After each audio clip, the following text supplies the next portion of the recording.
Hello everyone, हम फिर से हाजिर हैं एक नए स्पेशल सेट के साथ जो Bihar SSC and Bihar CGL के लिए रामबाण है। इससे पहले आगे बढ़ेंगे, इसका सेट नंबर 1 ऑलरेडी अपलोड है, उसे जाकर पूरी वीडियो को देखिए। इस वीडियो को पूरा देखिए तभी आपको बेनिफिट होगा, नहीं तो बेनिफिट लगभग नहीं के बराबर होगा। आज प्रैक्टिस सेट 2 होगा, एडुटेरिया पब्लिकेशन, बिल्कुल इसी को एडुटेरिया पब्लिकेशन के साथ हो गए। इसमें हम सिर्फ जीके जीएस के स्पेशल क्वेश्चंस को देखेंगे जो 75 क्वेश्चंस होंगे। स्पेशल सेट के 2 है, तो बिना देर किए हुए चलेंगे क्वेश्चन पे। इससे पहले आप पहली बार देख रहे हैं तो इसको सब्सक्राइब करके बेल आइकन को दबा दीजिए। लाइक करने में कुछ जाता नहीं, एक लाइक ठोक दीजिए। तो चलेंगे क्वेश्चन पे। क्वेश्चन है, रोग प्रतिकारकों को उत्पन्न करने वाला सेल कौन सा है? रोग प्रतिकारकों को उत्पन्न करने वाला सेल कौन सा है? ठीक है, तो ये आपका पहला ऑप्शन हो जाएगा red blood cell, neutrophil, lymphocytes, platelets. ठीक है, तो इसका आंसर एक का करेक्ट आंसर हो जाएगा sir lymphocytes. C is the correct answer. ठीक है, C is the correct answer हो जाएगा। चलिए दूसरे नंबर प्रश्न को देखिए। दूसरा नंबर प्रश्न क्या है आपका? मानव पसलियों के साथ डैश जुड़ी होती है। जो मानव पसली है उसके साथ क्या जुड़ा होता है? क्लेविकल, इलियम, स्टर्नम और स्केपुला। स्केपुला, तो इसका करेक्ट आंसर क्या हो जाएगा? स्टर्नम। हाँ, स्टर्नम जो है ना, यह जुड़ा होता है मानव खोपड़ी है, पसलियाँ हैं, उसमें 12 जुड़ी होती है, माने 24 पसली होती है, 12 पेयर कह सकते हैं। ये स्टर्नम के साथ जुड़ी होती है। जो किसके साथ जुड़ा होता है? तो स्टर्नम के साथ। ठीक है, किसके साथ? तो स्टर्नम के साथ जुड़ा होगा, तो इसका sternum see the correct answer. चलेंगे 3 नंबर पर। सुक्रोज नामक एंजाइम शर्करा किस में बदलता है? जो सुक्रोज नामक एंजाइम शर्करा है वह किस शर्करा को किस में बदल देता है? पहला ऑप्शन हो जाएगा फ्रुक्टोज, दूसरा ऑप्शन हो जाएगा अमीनो अम्ल, तीसरा ऑप्शन हो जाएगा ग्लूकोज फ्रुक्टोज, चौथा ऑप्शन है लैक्टोज। तो सुक्रोज जो है शर्करा को किस में बदल देता है? प्रश्न ये था, तो ग्लूकोज और फ्रुक्टोज में बदल देता है। ठीक है, C is the correct answer हो जाएगा। ठीक है, तो 3 का सी करेक्ट। चलेंगे 4 पे। गुरुत्वाकर्षण का सिद्धांत किसके द्वारा दिया गया है? गुरुत्वाकर्षण का सिद्धांत किसके द्वारा दिया गया है? पहला ऑप्शन है Charles Newton, Charles Babbage, Isaac Newton and John Adams. तो गुरुत्वाकर्षण का जन्म करते हैं किसने दिया था? तो सर आइजैक न्यूटन, नो कि चार्ल्स न्यूटन। ये देखिए सर आइजैक न्यूटन। ठीक है, तो सी द करेक्ट आंसर हो जाएगा। चलिए 5 को देखते हैं। ठीक है, 5 नंबर को, निम्नलिखित कणों को द्रव्यमान के अनुसार क्रम में व्यवस्थित करना है। क्रम में सजाइएगा। ठीक है, द्रव्यमान के अनुसार क्रम में सजाना है। तो पहला देखिए इलेक्ट्रॉन है, प्रोटॉन है, न्यूट्रॉन है, तो अब द्रव्यमान के हिसाब से आपको सजाना है। तो पहला द्रव्यमान में क्या होता है? प्रोटॉन का होता है सबसे अधिक, उसके बाद आपका न्यूट्रॉन का होगा, और उसके बाद तीसरा में हो जाएगा इलेक्ट्रॉन का। तो जानवे करते हैं, बता देते हैं प्रोटॉन को क्या कितना होता है? 1.672 × 10⁻⁻27 kg इसका होता है, -27 kg। ठीक है, -27 होगा। न्यूट्रॉन का भी होता है 1.68 × 10⁻⁻27 kg इसका भी। ठीक है, और इलेक्ट्रॉन का होता है 9.108 × 10⁻31 kg होता है। ठीक है, -31 kg याद रखिएगा।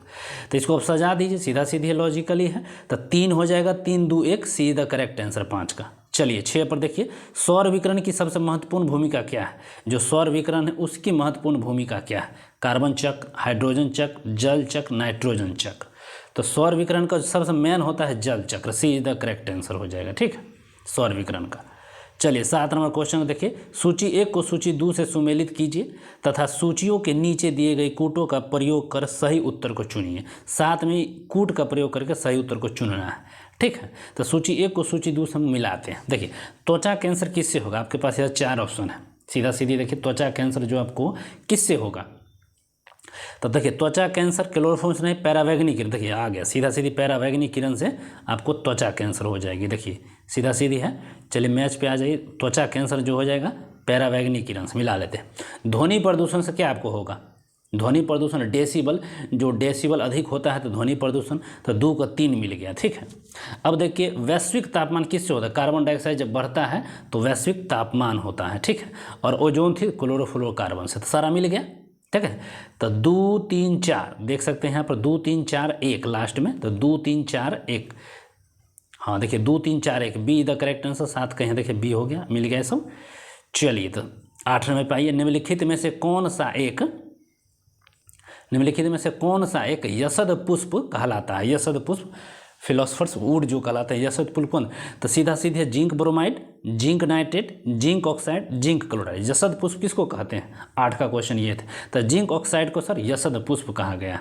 ठीक, चलिए आगे चलते हैं। अगला क्वेश्चन है, शुष्क सेल बैटरी में निम्नलिखित में से किसका विद्युत अपघट्ट के रूप में प्रयोग होता है। किसका विद्युत अपघट्ट के रूप में सर प्रयोग किया जाएगा।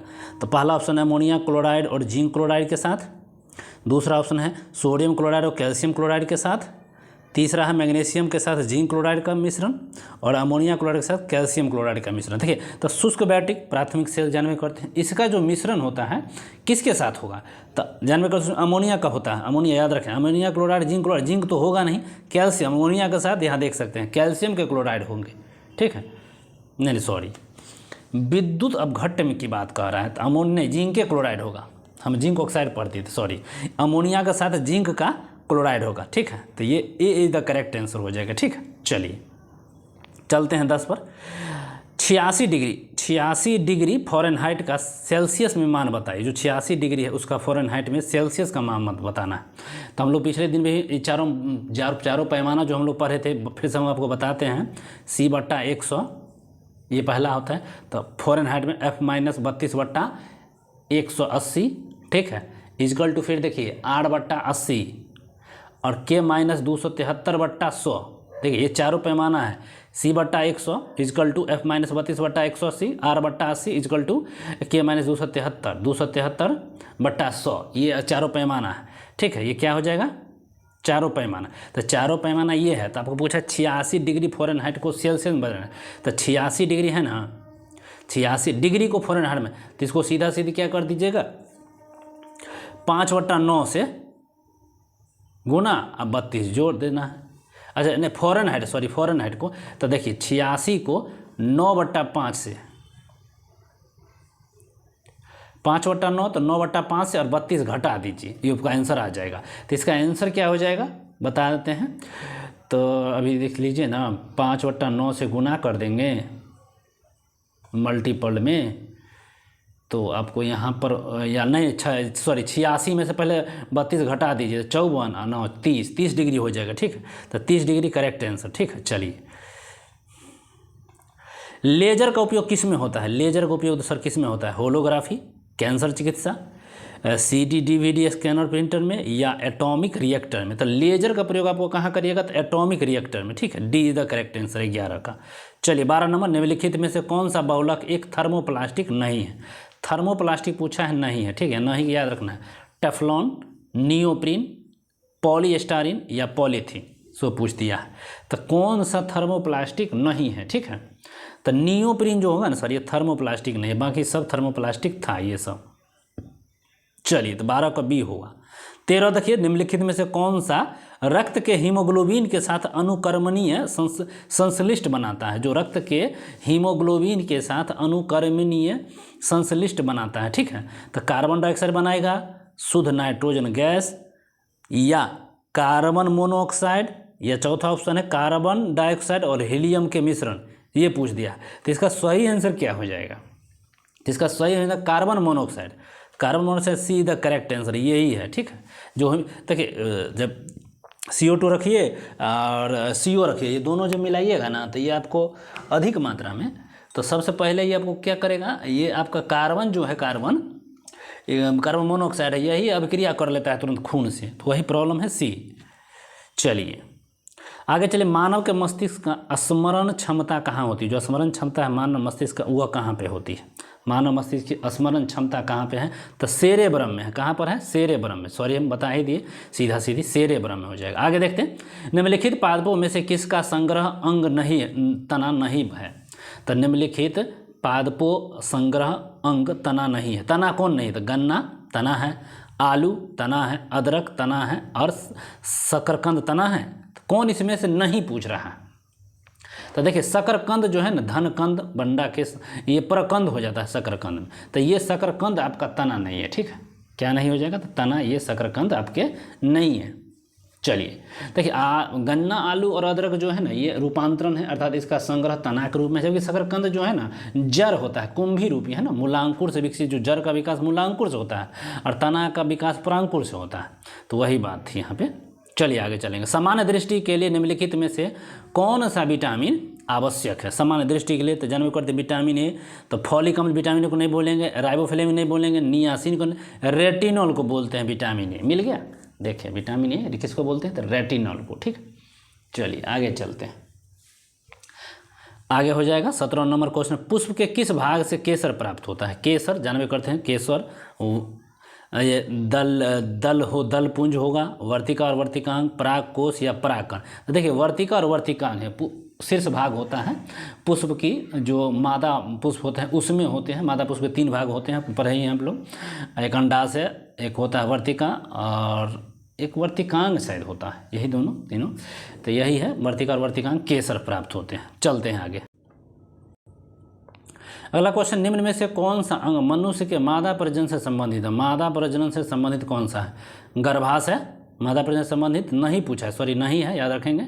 अंडवाहिनी दूसरा ऑप्शन है, तीसरा है शुक्राणु वाहिनी और अंडाशय का एक युग्म। अंडाशय का एक युग्म तो होता है, अंडवाहिनी भी होती है, गर्भाशय भी होती है, शुक्राणु वाहिनी पूछ दिया है, तो शायद शुक्राणु वाहिनी नहीं होगा, यही सी गलत है, ठीक है, C is the right answer होगा, बाकी वो सब होते हैं। चलिए समझ गए होंगे। 19 नंबर, निम्नलिखित में से कौन सा एक यशद पुष्प कहलाता है? यशद पुष्प कौन सा कहलाएगा? यशद पुष्प, zinc bromide, zinc nitrate, zinc के ऑक्साइड या जिंक क्लोराइड, कौन सा यशद पुष्प होगा बताइए आप लोग। तो जिंक के ऑक्साइड को हम यशद पुष्प कहते हैं, पीछे हम लोग क्वेश्चन पढ़े हैं, जिंक के ऑक्साइड जो है सी में, वही हो जाएगा 19 का करेक्ट यशद पुष्प। चलिए नाभिकीय ऊर्जा का उपयोग प्रायः कारक क्या है? नाभिकीय ऊर्जा का उपयोग प्रायः कारक हैं वायु प्रदूषण, जल प्रदूषण, उष्मीय प्रदूषण, ध्वनि प्रदूषण। जो नाभिकीय ऊर्जा का पूछ रहा है तो इसका देखिए उष्मीय हो जाए, हीट निकलता है, ऊर्जा निकलती है, शक्ति पावर वगैरह निकलता है, तो उष्मीय ऊर्जा उसका कारक है, ठीक है। अगला देखिए, निम्नलिखित में से कौन सा वायु का अकार्बनिक गैसीय प्रदूषक है? 21 नंबर क्वेश्चन देख सकते हैं, वायु का पूछा, अकार्बनिक गैसीय प्रदूषक है, ठीक। फॉस्जीन, हाइड्रोजन के साइनाइड, हाइड्रोजन सल्फाइड, B+C, मतलब हाइड्रोजन प्लस हाइड्रोजन सल्फाइड दोनों पूछ दिया है। तो वायु का अकार्बनिक गैसीय प्रदूषक है, ये क्वेश्चन था। तो देखिए B और C हो जाएगा यहाँ पर, ठीक है, हाइड्रोजन के साइनाइड भी हो जाएंगे और हाइड्रोजन के सल्फाइड दोनों हो जाएंगे, ठीक है। देखो इसका D इज द करेक्ट। चलिए 22 नंबर प्रश्न पाइए, डायनामाइट के निर्माण में प्रयुक्त होने वाला, जो डायनामाइट बनाइएगा उसमें प्रयुक्त रासायनिक केमिकल पूछ दिया, ठीक है। डायनामाइट का आविष्कार होने में जो रासायनिक केमिकल पूछ दिया है, ठीक है, ये कौन सा हो जाएगा? तो पहला है ग्लाइसेरॉल ट्राई एसीटेट, ग्लाइसेरॉल ट्राइनाइट्रेट या ग्लाइसेरॉल ट्राई आयोडाइड। तो ये डायनामाइट में नाइट्रेट होता है, हम लोग शुरू से ही पढ़ते आ रहे हैं। तो ग्लाइसेरॉल ट्राइनाइट्रेट हो जाएगा, सी इज द करेक्ट आंसर, ठीक। अगला प्रश्न हो जाएगा 23, बच्चों के जन्म देने के बाद कौन सा टीका लगाया जाता है? बच्चा जन्म लेने के बाद कौन सा टीका? हैजा का, चेचक का, हेपेटाइटिस बी का, पोलियो का, इनमें से कोई नहीं, ठीक है। तो कौन सा टीका लगाया जाता है? हेपेटाइटिस बी का लगाया जाता है, ठीक है, हेपेटाइटिस बी का टीका जन्म के बाद लगाया जाता है, ठीक है। हेपेटाइटिस वो रोग जो आपको बताते हैं वायरस से होता है, किससे होता है? यह रोग जो होता है वायरस से होता है, ठीक। अब वायरस की खोज किसने किया था? Ivan whisky. अच्छा, हेपेटाइटिस रोग में देखिए उसमें शरीर पर लाल दाने पड़ जाते हैं, ठीक। अब बात करिएगा चेचक, चेचक भी वायरस से होता है, एडवर्ड जेनर इसकी खोज करते थे। पोलियो ये भी वायरस होता है, जॉनी साल्क तथा, ठीक है। और ड्रॉप का, लेकिन पोलियो ड्रॉप का खोज करेगा साबीन हो जाएंगे, ठीक है, याद रखिएगा, साबीन, अल्बर्ट साबीन। चलिए आगे चलेंगे 24 नंबर पर। बाकी डिटेल्स को नहीं देखेंगे, बाकी आप डिटेल्स बाय टॉपिक जो चल रहा है उसको देखिए जाके, हमारे वीडियो को आपको बेनिफिट मिलेगी। चलते हैं, अतिचालक का लक्षण है। अतिचालक का लक्षण क्या है? उच्च पारगम्यता, निम्न पारगम्यता, शून्य पारगम्यता, अनंत पारगम्यता। तो उच्च अतिचालक का लक्षण क्या है बताइए आप लोग, कमेंट कीजिए।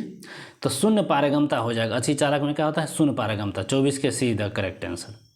चलिए 25, निम्नलिखित में से कौन सा तत्व परमाणु ईंधन की श्रेणी में नहीं आता है? परमाणु ईंधन की श्रेणी में कौन सा नहीं आएगा? Cadmium, thorium, plutonium, uranium. देखिए आपको लग रहा है ये प्लूटोनियम नहीं हो जाएगा कि कैडमियम नहीं हो जाएगा, दोनों में से अंतर खोजिए।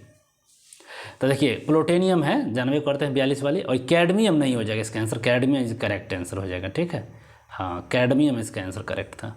चलिए 26, वज्जी संघ का वर्णन किस पुस्तक में? जो वज्जी संघ है उसकी पुस्तक पूछ दिया है।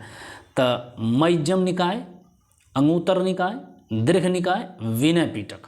तो वज्जी संघ पूछ दिया। ठीक है, वज्जी संघ का किस में हो जाएगा? तो देख सकते हैं सीधा सीधी दीर्घ निकाय में वर्णन है, दीर्घ निकाय में पुस्तक में। चलिए तो 26 का हो गया सी। 27 देखिए, जोते हुए खेत का प्रमाण सिंधु सभ्यता के किस स्थान से मिला है? जोते हुए खेत का, तो कालीबंगन, बनवाली, लौथल, आलमगीरपुर। जोते हुए खेत से कहाँ से मिला है? सॉरी काम आ गया था। तो जोते हुए खेत का प्रमाण जो कहाँ से मिला है सर? तो कालीबंगन से मिला है। ठीक है, कालीबंगन से। ठीक, चलिए कालीबंगन। 27 के। 28 देखिए, गुप्त काल में भूमि राजस्व की दर क्या थी? इंपोर्टेंट क्वेश्चन है, VVI। ठीक, 1/3, 1/4, 1/6, 1/8। तो 1/6 इसका करेक्ट आंसर हो जाएगा। ठीक है, 1/6 गुप्त काल का। ठीक है, गुप्त काल के संस्थापक श्री गुप्त जानते ही हैं। चलिए आगे चलेंगे। 29 नंबर, काला अशोक किस वंश के शासक है? जो काला, शिशुनाग वंश, मौर्य वंश, नंद वंश, हर्यक वंश। अब बताइए, काला अशोक जो है शिशुनाग वंश है, शिशुनाग वंश। ठीक है, शिशुनाग वंश शासक थे काला अशोक। चलेंगे आगे। 30 नंबर क्वेश्चन है, मीर कासिम ने अपनी राजधानी मुर्शिदाबाद से कहाँ स्थान? मुर्शिदाबाद से क्या किया था? मीर कासिम अपनी राजधानी को उठा कर ले गया था। समझिए, तो मुर्शिदाबाद से कहाँ उठा कर ले गया? तो ऑप्शन देखिए, मुंगेर, दूसरा लखनऊती, तीसरा वर्धमान, चौथा मिदनापुर। तो सर मुंगेर ले गया था उठाकर मीर कासिम ने। ठीक है, मुर्शिदाबाद से कहाँ ले गया? मुंगेर। चलिए 30 के एक करेक्ट। 32 देख, दिल्ली के लाल किले में मोती मस्जिद का निर्माण किसने कराया? ऑप्शन बहादुर शाह द्वितीय, शाहजहां, औरंगजेब या जहांदार शाह। तो दिल्ली के लाल किले में मोती मस्जिद का निर्माण किसने करवाया? तो औरंगजेब ने कराया था। सी हो जाएगा सही आंसर 31 का। ठीक है, स्वराज दल की स्थापना बिहार में किसने की थी? स्वराज दल की स्थापना बिहार में किसने किया था? बंकिम चटर्जी, श्री कृष्ण सिंह, रामलाल शाह, इनमें से कोई नहीं। स्वराज दल बिहार में पूछ दिए हैं। ठीक है, तो इसका स्थापना श्री कृष्ण सिंह ने किया था। ठीक है, श्री कृष्ण सिंह 1923 देखिए 1923 में थे स्वराज 1923 में जो हुआ था 1 जनवरी 1923 को नेहरू और चित्तरंजन दास मिल के किए स्वराज दल की स्थापना। ठीक है, और बिहार में श्री कृष्ण जी द्वारा हुआ था। ठीक है, और इस दल के प्रथम अध्यक्ष श्री नारायण प्रसाद और सचिव रहे थे अब्दुल बारी। कहाँ? बिहार की बात होगा तब। चलिए बिहार की ही बात होगा। बिहार पावन धरती। दिल्ली में किस सुल्तान ने स्वयं को नायाब ए खुदाई कहा? नायाब ए खुदाई, इल्तुतमिश, अलाउद्दीन खिलजी, बलबन और गयासुद्दीन तुगलक। तो खुद, ठीक है, स्वयं को नायाब ए खुदाई कहा था। पकड़ सकते हैं किसने कहा था? तो बलबन ने। ठीक है, खुद को बलबन ने कहा था। चलिए 33 का सी। देखिए प्रथम विश्व युद्ध किस वर्ष शुरू हुआ था? सबसे आसान प्रश्न है, जानवे करते हैं। 45, 14, 1714 या 1935? तो 1914 को प्रथम विश्व युद्ध शुरू हुआ, 4 साल बाद 18 में ख़त्म हो गया। तो 34 के बी।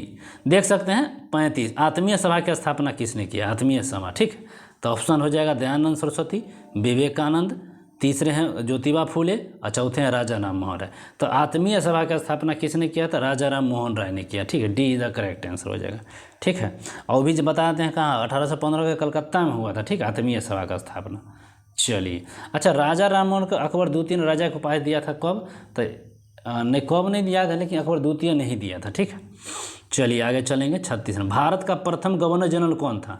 भारत का प्रथम गवर्नर जनरल कौन था? डलहौजी था, lord Clive, Warren Hastings, lord William Bentinck. ठीक है, तो यह लॉर्ड विलियम बेंटिक हो जाएगा। ठीक है, लॉर्ड विलियम बेंटिक हो जाएगा भारत का प्रथम गवर्नर जनरल। ठीक, मैं आज समाजवादी और गणतंत्रतावादी हूँ, यह कांग्रेस के एक अधिवेशन में अपने अध्यक्षीय भाषण में किसने कहा था? बहुत अच्छा क्वेश्चन है। मैं समाजवादी और गणतंत्रवादी हूँ, यह कांग्रेस के एक अधिवेशन में अपने अध्यक्षीय भाषण में किसने कहा था?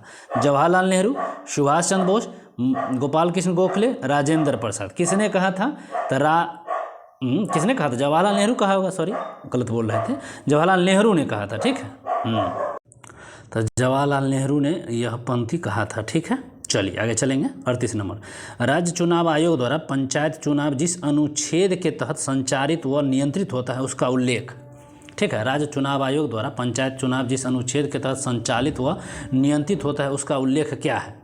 तो अनुच्छेद 243 का क्या है, या अनुच्छेद 243 का है, या अनुच्छेद 243 के ई, या अनुच्छेद 241 का क। तो राज्य चुनाव आयोग इलेक्शन समझ ही रहे, इलेक्शन जो चुनाव कराया जाता है उसका पूछा गया है, तब समझ सकते हैं किस में होगा। तो 243 का के हो जाएगा। ठीक है, कितने? 243 का के, 243 का के यहाँ ए में है, तो 243 का के, 38 का ए इधर करेक्ट हो जाएगा। ठीक है, आप बता दें 243 में 243 के ए होगा तो ग्राम सभा, 243 के बी होगा तो पंचायतों का संविधान, 243 के ई अभी यहाँ ई देखिए ई वाला जो पूछ रहा है 243 सी ऑप्शन में, तो ये कार्यकाल है पंचायतों का, ई कार्यकाल हो जाएगा। और आई की बात करिएगा तो आय मान इनकम, वित्तीय पंचायतों से स्थिति जो वित्त आयोग का गठन होता है उसमें 243 का इनकम है। और 241 का क की बात जो कहा है, 243 के क जो होता है ना, यहाँ 41 दिया है, लेकिन 243 के क मतलब पंचायतों का चुनाव होना चाहिए जो यहाँ पर दिया, इसका हम नहीं बता पाएंगे अभी। चलते हैं आगे। 39 नंबर, भारत का राष्ट्रपति कितनी बार पुनः चुनाव के लिए पात्र होता है? तो कितनी भी बार हो, 2 बार हो, 1 बार हो, 3 बार, ये सारे ऑप्शन हैं, बताइए क्या हो जाएगा। तो कितनी भी बार हो जाएगा, तो 39 का क्या हो जाएगा? डी, वो कितना भी बार बन सकते हैं। ठीक है, कार्यकाल 5 वर्ष का होता है, अभी वर्तमान में मुर्मू जी हैं। ठीक है, आगे चलेंगे। राष्ट्रपति को निम्नलिखित में से शपथ कौन दिला? जो राष्ट्रपति हैं उनको शपथ कौन दिलाता है? तो भारत के मुख्य न्यायाधीश, प्रधानमंत्री, अटॉर्नी जनरल, महान्यायवादी। तो भारत के मुख्य न्यायाधीश, ठीक है, ये राष्ट्रपति को शपथ दिलाते हैं। चलेंगे 41 नंबर पर। चलिए, राज्य का मंत्रिपरिषद सामूहिक तौर पर किसके प्रति उत्तरदायित्व होता है? राज्य का जो मंत्रिपरिषद हो सामूहिक तौर से किसके प्रति उत्तरदायित्व होता है? तो विधानसभा, मुख्यमंत्री, राज्यपाल, इनमें से कोई नहीं। जो मंत्रिपरिषद जो होता है ना, विधानसभा के प्रति उत्तरदायित्व होता है। ठीक है, ए इज द करेक्ट आंसर। ठीक है, 41 का ए। चलिए 42 को देखिए, लोकतंत्रात्मक शासन की सफलता के लिए आवश्यक है। ठीक है, क्या आवश्यक है? शिक्षित जनता, आर्थिक समानता, नागरिक स्वतंत्रता, उपयुक्त में से सभी। तो लोकतांत्रिक शासन की सफलता के आवश्यक क्या है? ठीक है, तो ये आपका हो जाए उपयुक्त सभी चाहिए, सबको सब चाहिए। ठीक है, उपयुक्त में से सभी, D is the correct answer हो जाएगा। चलिए 43 नंबर को देखिए, भारतीय संविधान जो है स्पष्टतः प्रेस की स्वतंत्रता की व्यवस्था नहीं करता है, परंतु यह स्वतंत्रता अंतर्निहित है। यह किस अनुच्छेद में है? तो 19 के क, 19 के बी, 19 के सी, 19 के डी। तो कौन सा आंसर हो जाएगा? तो प्रेस की स्वतंत्रता नहीं पड़ती है, स्वतंत्रता अंतर्निहित है, यह कितने में हो जाएगा? तो 19 के क में हो जाएगा। ठीक है, वाक और व्यक्ति, प्रेस 19 के क में है। ठीक है, 44 को देख लीजिए, कि संविधान संशोधन द्वारा पंचायती राज व्यवस्था संस्थान को संवैधानिक दर्जा मिला है। 73वां से 71वां से 74वां से या 72वां से पंचायती राज का जो दर्जा, संवैधानिक दर्जा मिला है किस अनुच्छेद कईवां संविधान संशोधन? तो 73वां संविधान संशोधन के तहत मिला है। ठीक है, तो 44 का ए करेक्ट। 45 देख लीजिए, कि संविधान संशोधन द्वारा मतदान की आयु को 21 वर्ष से घटाकर 18 वर्ष किया गया। तो 61वां संविधान संशोधन 89, 55वां संविधान संशोधन 1986, 73वां संविधान संशोधन 1982 या 84वां संविधान संशोधन 2002। ठीक है, तो 61वां संविधान संशोधन 1989 के तहत, ठीक है, 21 वर्ष से घटाकर 18 वर्ष कर दिया गया था। ठीक है, चलिए आगे चलेंगे। सौरमंडल प्रधान आकाशीय पिंड कौन सा है? जो सौरमंडल का प्रधान आकाशीय पिंड कौन है? पृथ्वी है, बृहस्पति है, शनि है या सूर्य है? सौरमंडल का पूछ रहा है, प्रधान आकाशीय पिंड कौन सा है? तो सर सूर्य हो जाएगा। ठीक है, सूर्य कौन सा हो जाएगा? तो सूर्य हो जाएगा। चलिए अगला क्वेश्चन देखिए, दक्षिणी गोलार्ध, क्या क्वेश्चन है? दक्षिणी गोलार्ध में सबसे बड़ा दिन कौन सा है? दक्षिणी गोलार्ध का सबसे बड़ा दिन कौन हो जाएगा? 22 दिसंबर, 23 सितंबर, 21 जून या 21 मार्च। तो दक्षिणी गोलार्ध का सबसे बड़ा दिन की बात करिएगा सर, तो इसका डायरेक्ट 22 दिसंबर, दक्षिणी गोलार्ध ठंडा का दिन में, तो 22 दिसंबर हो जाएगा सबसे बड़ा दिन। 47 के ए। एक और अगला प्रश्न है, भारतीय हिमालय क्षेत्रों की सबसे ऊंची चोटी कौन है? जो भारतीय हिमालय है उसकी सबसे ऊंची चोटी का नाम पूछ दिया। तो कंचनजंगा, माउंट एवरेस्ट, धौलाधर या गॉडमिनस्टी। तो भारतीय हिमालय क्षेत्र में हो जाएगा ना, तो इसका करेक्ट आंसर हो जाएगा सर कंचनजंगा। ठीक है, कंचनजंगा सबसे ऊंची चोटी है, 8598 मीटर ऊंचा है। एवरेस्ट विश्व का सबसे ऊंचा है। ठीक है, कंचनजंगा सिक्किम में स्थित है। ठीक है, भारत और नेपाल के सीमा पर ही है, सिक्किम में स्थित है। ठीक, चलिए अगला क्वेश्चन देख सकते हैं 49 नंबर क्वेश्चन को देखिए। बिहार में 2001 से 11 के दौरान जनसंख्या वृद्धि दर कितनी रही? जो जनसंख्या वृद्धि दर पूछ दिया कितना है, 27.7% या 24.5% या 25% या 25.4%। जनसंख्या वृद्धि दर पूछा गया है, ठीक है 49 का, तो 25.4% डी द करेक्ट आंसर हो जाएगा, ठीक 1 से 11 के बीच जनसंख्या वृद्धि बिहार की। अगला चलेंगे, विश्व का सबसे बड़ा द्वीप कौन सा है? विश्व का सबसे बड़ा द्वीप कौन सा है? न्यू गिनी द्वीप, बोर्नियो द्वीप, ग्रीनलैंड द्वीप, मेडागास्कर द्वीप, ठीक। तो ये आपका कौन सा द्वीप हो जाएगा बताइए? तो ग्रीनलैंड द्वीप हो जाएगा। कौन सा द्वीप हो जाएगा? ग्रीनलैंड द्वीप। चलिए कौन सा द्वीप? तो ग्रीनलैंड द्वीप हो जाएगा। चलिए आगे चलते हैं। आगे कौन सा क्वेश्चन हो जाएगा? 51 नंबर क्वेश्चन। तमिलनाडु में जाड़े में वर्षा क्यों होती है? बहुत इंपॉर्टेंट क्वेश्चन है, देख सकते हैं मेरा पिक है, आइकॉन पिक है पीडीएफ में। चलिए तमिलनाडु में जाड़ों में कर रहे हैं, जाड़ों में वर्षा क्यों होती है? उत्तर पश्चिम मानसून, बंगाल की खाड़ी से उठे तूफान से, या उत्तर पूर्वी मानसून से, या उत्तर एशिया मानसून। देखिए उत्तर पूर्वी मानसून इसका आंसर हो जाएगा। ठंडा मालाबार तट कह सकते हैं, तमिलनाडु तट कह सकते हैं। तो उत्तर पूर्वी मानसून से यहाँ पर क्या होती है सर? वर्षा होती है, ठीक है। चलिए हाँ, भारत में 80% जो अधिक वर्षा होती है दक्षिण पश्चिम से होता है, ठीक है, लेकिन ये तमिलनाडु के तटों पर होती हुई जाड़े के दिन में होती है, ठीक। चलिए अगला क्वेश्चन 52। विश्व में ताज़े पानी की सबसे बड़ी झील, ताज़े पानी की सबसे बड़ी झील पूछ दिया। विक्टोरिया झील, मिशिगन झील, वुलर झील, सुपीरियर झील, ठीक। तो कौन सा हो जाएगा ताज़े पानी? तो देखिए सुपीरियर झील हो जाएगा, ठीक है, सुपीरियर झील, हाँ। चलिए तो डी हो जाएगा 52 का। चलिए 53 देखिए, किस समिति ने प्रतिस्पर्धा अधिनियम 2002 को अधिनियमित करने का सुझाव दिया? जो प्रतिस्पर्धा अधिनियम था उसको कहा था अधिनियमित करने का सुझाव दिया। विजय केलकर, रंगराजन, SBS राघवन समिति, या इनमें से कोई नहीं। कौन सी समिति ने यह काम करना चाहता था? SBS राघवन समिति ने यह काम करना चाहा, ठीक है। 54 नंबर क्वेश्चन हो जाएगा। गरीबी रेखा को निर्धारित करने के लिए कौन सा संगठन सर्वेक्षण, जो गरीबी रेखा है उसको मतलब जांच पड़ताल वगैरह संगठन का तो कौन सा है? तो RBI, NSSO, नीति आयोग या सेबी, कौन करता है बताइए? तो देखिए NSSO करेगा, ठीक है, NSSO, ठीक है। कौन करेगा सर? NSSO, नीति आयोग द्वारा NSSO इन आंकड़ों को जुटाता है, ठीक है। तो राष्ट्रीय नमूना सर्वेक्षण कार्यालय NSSO इसका हिंदी में होता है, और एक होता है CSO, केंद्रीय सांख्यिकी कार्यालय। इन दोनों को मिलाकर NSO बना दिया गया, राष्ट्रीय सांख्यिकी कार्यालय। 2019 में, याद रखिएगा 2019 में इसको ना NSSO को NSSO और NSO CSO को मिलाकर NSO बना दिया गया, NSO, ठीक 2019 में। चलिए आगे चलते हैं। वातावरण मुख्य रूप से किसके द्वारा गर्म होता है? जो वातावरण होता है किसके द्वारा? तो दीर्घ तरंग स्थलीय विकिरण, लघु तरंग सौर विकिरण, परावर्तित सौर विकिरण, उपयुक्त में से एक से अधिक। तो जो वातावरण जो है ना दीर्घ तरंग स्थलीय विकिरण से ठीक गर्म होता है। आगे चलिए, निम्नलिखित में से अधिक जैव विविधता कहाँ पाई जाती है? सबसे अधिक जैव विविधता कहाँ मिलेगा? मरुस्थल में, नदी में, ध्रुवीय क्षेत्र में, या उष्णकटिबंधीय क्षेत्र में? कहाँ मिलेगा? तो सर उष्णकटिबंधीय क्षेत्र में मिलेगा, ठीक है। सबसे अधिक विविधता कहाँ मिलेगा? उष्णकटिबंधीय क्षेत्र में। 56 का डी। 57 देखिए, पारिस्थितिकी तंत्र में क्या शामिल होता है? जो पारिस्थितिकी तंत्र है उसमें शामिल क्या होता है? किसी क्षेत्र विशेष में उत्पादक, उपभोक्ता और अपघटन करना। दूसरा है किसी क्षेत्र के सभी पौधे और पशु। तीसरा है कोई विद्वान समुदाय और उसकी परिवेश। चौथा है किसी क्षेत्र में मांस भक्षी और शाक भक्षी, ठीक है। तो इसका करेक्ट आंसर हो जाएगा सी, कोई विद्यमान समुदाय और उसका परिवेश हो जाएगा पारिस्थितिकी तंत्र, ठीक। 57 का सीधा करेक्ट। तो 58 पारिस्थितिकी विज्ञान केंद्र कहाँ स्थित है? जो पारिस्थितिकी विज्ञान केंद्र वो कहाँ है? नई दिल्ली, इलाहाबाद, बेंगलुरु या करनाल? तो पारिस्थितिकी विज्ञान केंद्र कहाँ हो जाएगा बताइए एवरीबॉडी? तो बेंगलुरु में हो जाएगा, सीधा करेक्ट। चलिए 59 वातावरण मुख्य रूप से किसके द्वारा गर्म होता है? जो वातावरण है मुख्य रूप से किसके द्वारा गर्म होता है? तो दीर्घ तरंग स्थलीय विकिरण, लघु तरंग में से, परावर्तित सौर विकिरण, उपयुक्त में से एक से अधिक, ठीक है। तो दीर्घ, अभी क्वेश्चन आया था, दीर्घ तरंग स्थलीय के कारण वातावरण गर्म होती है। चलिए, एक पारिस्थितिकी तंत्र में ऊर्जा की मात्रा एक पोषक स्तर से अन्य स्तर में स्थानांतरण के पश्चात घटेगी, बढ़ेगी, स्थिर रहेगी या बढ़ती सकती है, घट भी सकती है। तो देखिए एक दूसरे से तो क्या होता है, हमेशा घटती है, हमेशा 10% उसको कम ही मिलता है, याद रखिएगा। तो यही बात। यूरोप में पेरिनीज पर्वत श्रृंखला किन दो देशों को अलग करती है? जो पेरिनीज श्रृंखला पर्वत है, याद रखिएगा, यूरोप में ही है। स्पेन फ्रांस, पहला ऑप्शन। दूसरा है स्पेन पुर्तगाल, तीसरा है फ्रांस जर्मनी, चौथा है जर्मनी और स्विट्जरलैंड।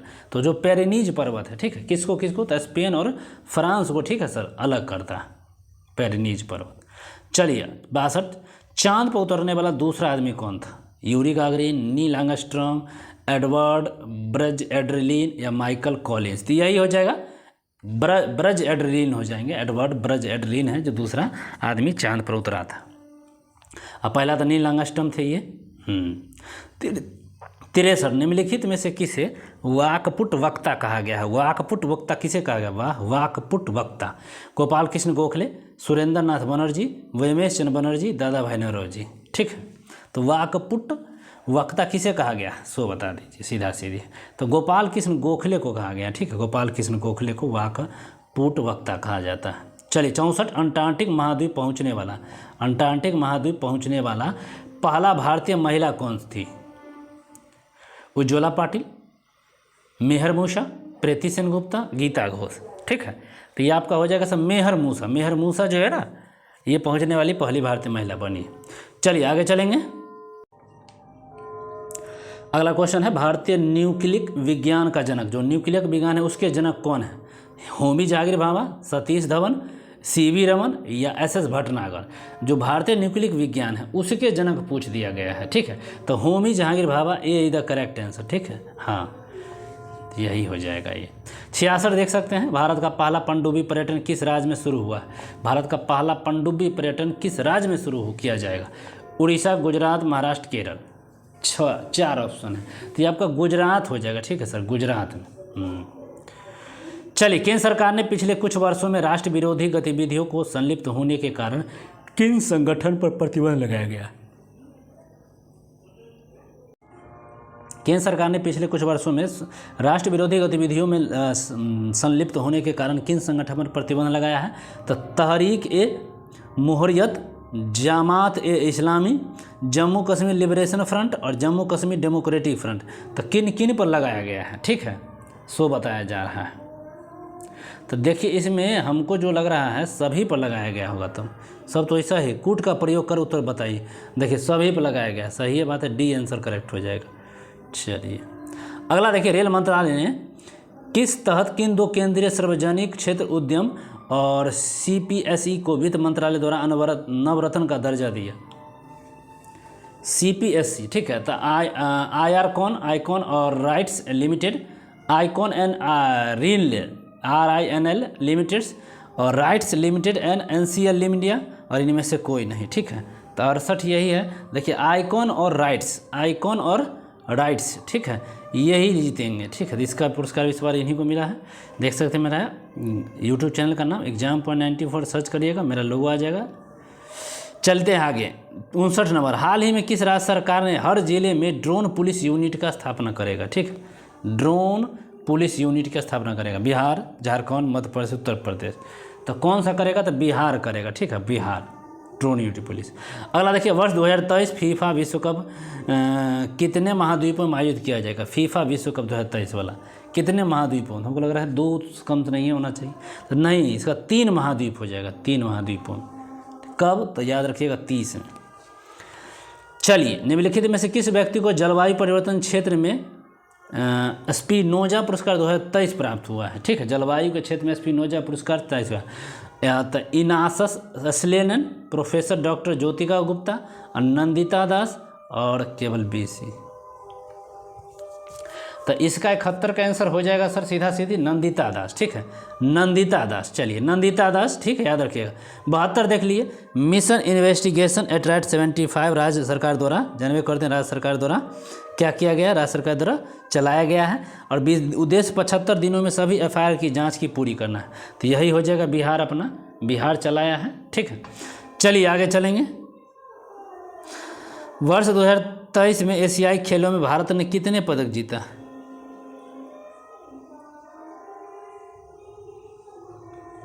तो कितने पदक जीता है बताइए कोई अभी मुझे? तो 107 जीता हो गया। ठीक है, 107 पद जीता है। चलिए तो बस आज के लिए इतना ही, 2 क्वेश्चंस नहीं है, करंट का ही था, कोई डोंट वरी। तो वीडियो आपको कैसा लगा बिल्कुल कमेंट करके बताइए। कोई क्वेरी कोई सजेशन हो तो उसे भी आप पूछ सकते हैं। चलिए फिर मिलते हैं। इसका PDF आपको मेरे व्हाट्सएप चैनल पर मिलेगा, आप उसे ज्वाइन कर लीजिए, लिंक डिस्क्रिप्शन बॉक्स में है। तो चलते हैं, फिर मिलेंगे एक दूसरे स्पेशल सेट के साथ, फिर मिलेंगे। Tata bye bye.